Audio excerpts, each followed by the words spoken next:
Hello, I'm Edwin Miranda from Waterflow. So, nandito tayo ngayon sa Jerusalem Elementary School, dito sa Sitio Mantukdo, Barangay Gilungan, munisipyo ng Kawayan, dito sa probinsya ng Negros Occidental. 4 months ago, a little more than 4 months ago, ginawa namin ang first ocular inspection namin. dahil yung area nila, isa sa mga mahirap sa access ng tubig. Tsaka challenging, very challenging yung papunta dito. Sobrang hirap talaga. Habal-habal sang oras, papunta sa source ng tubig sang oras, tas yung yung elevation sobrang hirap. Sobrang hirap talaga ng tubig dito. Actually, kailangan mong pagkasyahin yung isang galon ng tubig para makaligo ka. Sobrang hirap po talaga, and yung mga bata, kailangan nilang maglakad ng napakalayo para makakuha ng tubig. At syempre, kami din ng mga teachers, nagpupunta din doon sa malayo na source ng tubig para may magagamit kami dito.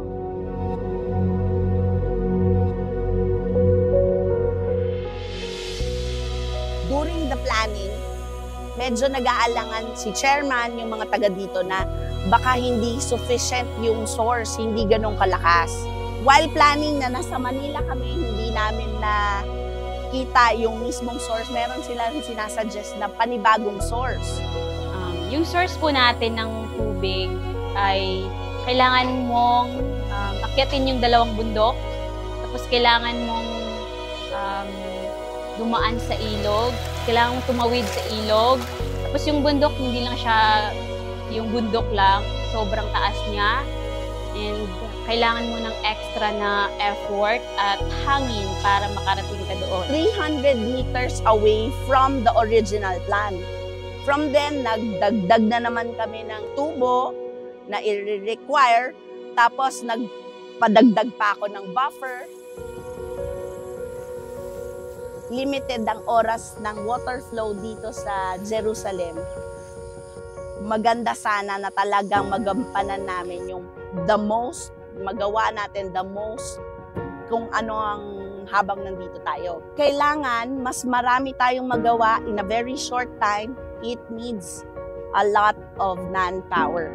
So, sila mismo kahit merong konting barrier sa language, pero yung paano sila very eager, tapos yung merong ipupush nila sarili na nila mismo na, o sige, gigising kami ng maaga, maghanap kami ng tao para 6:00 ng umaga, kumpleto na.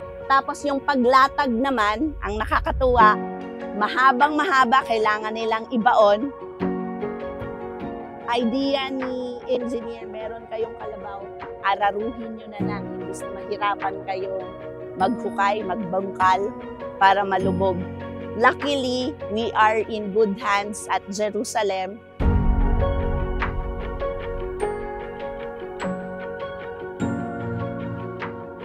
Itong project na to ng Waterflow Foundation, isa to sa pinakamagandang project na nandito ngayon sa amin. Hindi lang sa school, pati na din sa community. Yung mga tao, syempre, makakainom na sila ng malinis na tubig, hindi na kailangan nilang maghanap or kumuha dun sa malayo. So, ang layunin natin ngayon is yung simulan yung construction ng kanilang water project. Ang main goal natin is, of course, i-improve yung water system nila sa pamamagitan ng pag-i-install ng rump pump and pipe system. Nagkabit din tayo ng 2,000 liter na water tank. Nagtayo rin tayo ng rainwater catchment system. So ngayon, kasalukuyan naglalagay ng gutter dun sa bubong ng eskwelahan. Lagay kami ng dito, malaking tangke para another source, pwedeng pandilig lang o kaya pambuhos sa CR. Yun ang ginawa namin para in case na maubusan dun sa taas, may alternative na tubig para dito sa eskwelahan. Para yun yung gagamit na pagkuha ng tubig. Tapos i-connect din yun sa 2,000 liter na blue tank naman. From there, naggawa tayo ng assessment, and luckily, after 4 months, we are ongoing with the project. Cooperative, lahat sila, tapos in high spirit. Lahat ngayon, tinatanong ko, yung target ba natin matapos today, matatapos? lahat sila nagsasabi, kaya yan ma'am, kaya ma'am. So, lahat kami excited and hinihintay namin yung end ng day with the celebration dahil lahat is very high-spirited na natatapos nila.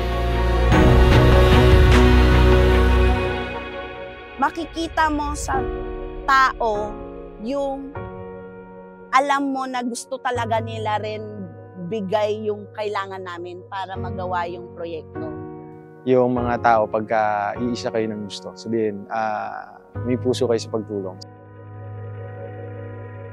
Sa Waterflow Foundation, salamat po sa pagsagot nyo sa mga panalangin ko. Galing pa kayo ng Maynila pero pumunta kayo dito, napakalayo niya. Salamat kay Lord kasi pinadala kayo ni Lord dito sa amin. Kayo yung answer sa mga panalangin ko at ng mga teachers na kasama ko, ng mga estudyante at syempre ng community po. Ang laki ng mababago ng buhay ng mga tao dito pagka nagtuloy-tuloy yung tubig. Magkakaroon na sila ng tanim, makakaligo na sila ng maayos, makakapag-toothbrush, mag-iinom na sila. Alam mo yun, mag-iiba talaga yung buhay. So, salamat talaga sa UAS. Kung alam niyo lang kung paano nyo na pasaya yung sa binigay nyong support. Muli, nagpapasalamat kami particularly sa UAS, ating main donor, para sa proyekto dito sa Jerusalem Elementary School. And of course, sa Jerusalem Elementary School, sa mga teachers dito na pinangungunahan ni Teacher Jinky. And of course, sa mga naging local na manpower natin na pinangunahan naman ni PTA Chairman Junjun. At of course, sa munisipyo naman din ng Kawayan, particularly dun sa motor pool, sa pagpapahiram nila ng truck para matulungan tayo na ma-deliver yung mga construction materials dito sa eskwelahan. Para sa inyo na gusto sumabaybay sa aming iba't ibang mga proyekto at tumulong sa aming mga water development projects, just follow our social media pages sa aming Facebook, Instagram, and YouTube account, Waterflow Foundation Inc. Para kung gusto nyo maging kabahagi ng iba't iba naming water projects.